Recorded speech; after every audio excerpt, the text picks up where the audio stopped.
Assalamualaikum warahmatullahi wabarakatuh.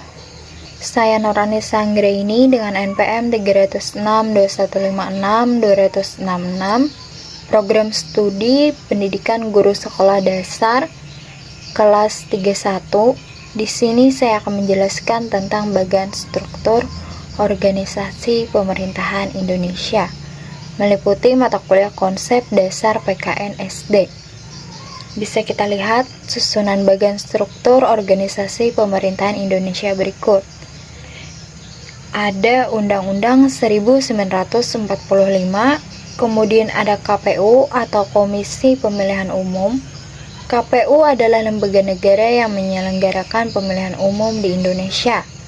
Salah satu tugas dan kewenangan KPU yaitu merencanakan dan mempersiapkan pelaksanaan pemilihan umum.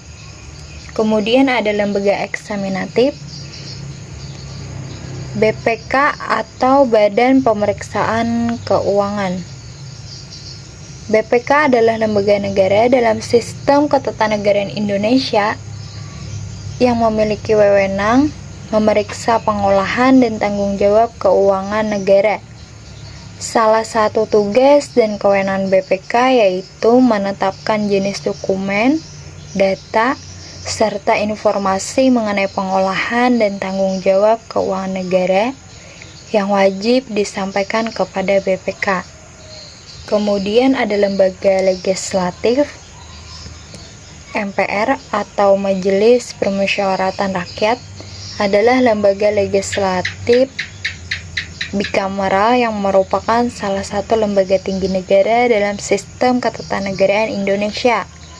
Salah satu tugas dan wewenang MPR yaitu mengubah dan menetapkan undang-undang.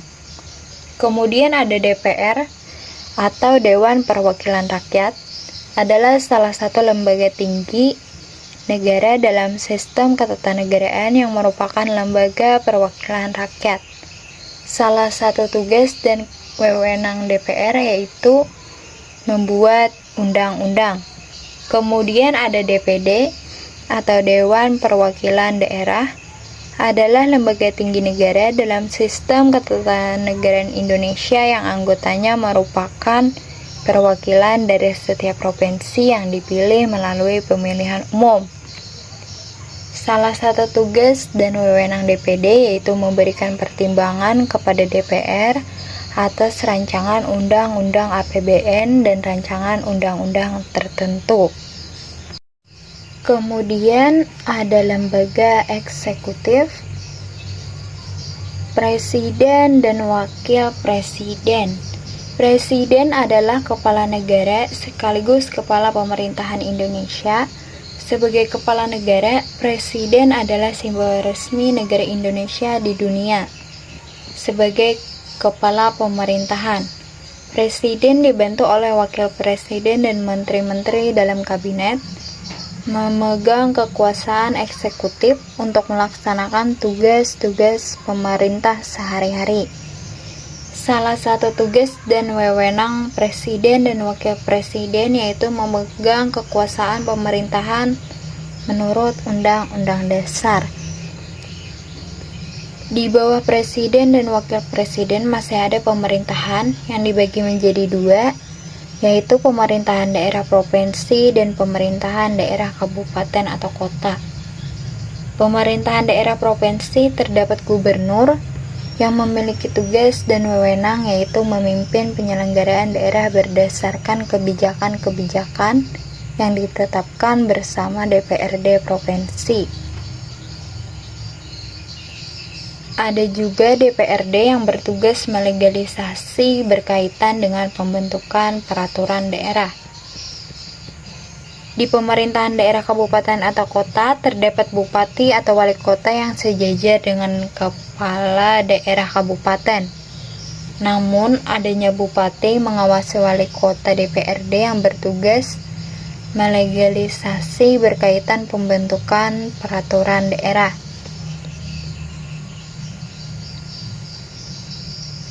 Di bawah bupati dan DPRD ada camat yang merupakan pemimpin kecamatan sebagai perangkat daerah, kabupaten, atau kota.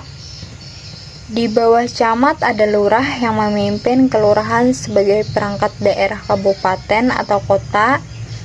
Seorang lurah terdapat rukun tetangga atau RT yang merupakan lembaga masyarakat yang dibentuk melalui musyawarah pengurus rukun tetangga di bawah kerjanya dalam rangka pelayanan pemerintah dan masyarakat yang diakui dan dibimbing atau dibina oleh pemerintah daerah yang ditetapkan oleh lurah. Di bawah lurah ada rakyat, yaitu seperti kita, rakyat biasa.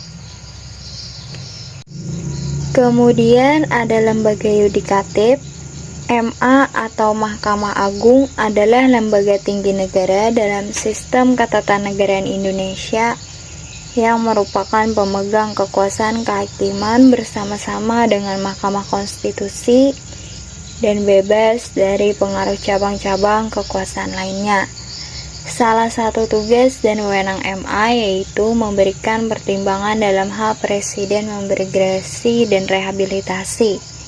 Kemudian ada MK, Mahkamah Konstitusi adalah lembaga tinggi negara dalam sistem ketatanegaraan Indonesia yang merupakan pemegang kekuasaan kehakiman bersama-sama dengan Mahkamah Agung.